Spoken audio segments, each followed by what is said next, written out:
ब्याज दरों में हो रही बढ़ोतरी की वजह से कंपनियों के मुनाफे पर असर पड़ रहा है। कई दिनों से हम लगातार ब्याज दरों में बढ़ोतरी की बात कर रहे हैं, अब उसके असर दिखने लगे हैं। बीएफएसआई सेक्टर की कंपनियों को छोड़ दें तो शेयर बाजार में लिस्टेड कंपनियों की सितंबर तिमाही के दौरान ब्याज लागत में 18% से ज्यादा की बढ़ोतरी हुई है। यानी कि अगर वो ब्याज में पहले 100 रुपए खर्च कर रहे थे, उनकी बैलेंस शीट में वो खर्चा 100 रुपए का था, तो अब वो बढ़कर 118 रुपए का हो गया है। पिछले साल सितंबर तिमाही के दौरान इन कंपनियों की ब्याज की लागत 8% से ज्यादा घटी थी। यानी कि अगर वो पहले 100 देते थे तो 92 रुपए देने लगे थे।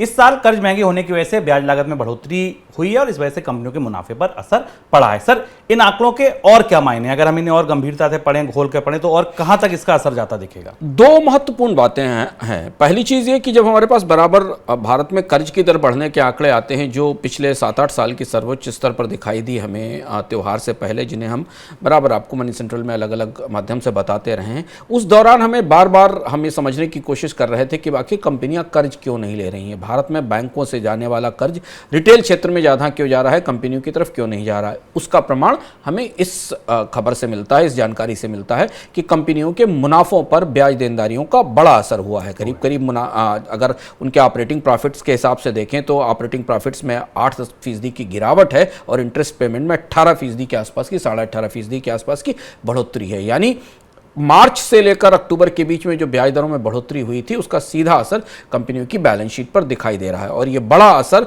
कंपनियों के बाकी खर्चों को या बाकी निवेश को रोक रहा है। दूसरी महत्वपूर्ण बात यह कि ब्याज दरों में तो बढ़ोतरी के भी कुछ और चरण आने हैं, क्योंकि फेडरल रिजर्व की बैठक आज चल रही है, इसका नतीजा रात तक आएगा और उसके बाद फिर रिजर्व बैंक की बैठक होगी। तो शायद कंपनियां बढ़ती ब्याज दर के दबाव से आने वाले समय में अपने निवेश को और सीमित करेंगी। यानी जो मांग हमें क्रेडिट की अभी दिखाई दे रही है, बैंकों के कर्ज की जो मांग दिखाई दे रही है, उसे हम अगले 2-3 महीनों में नीचे जाता देखेंगे।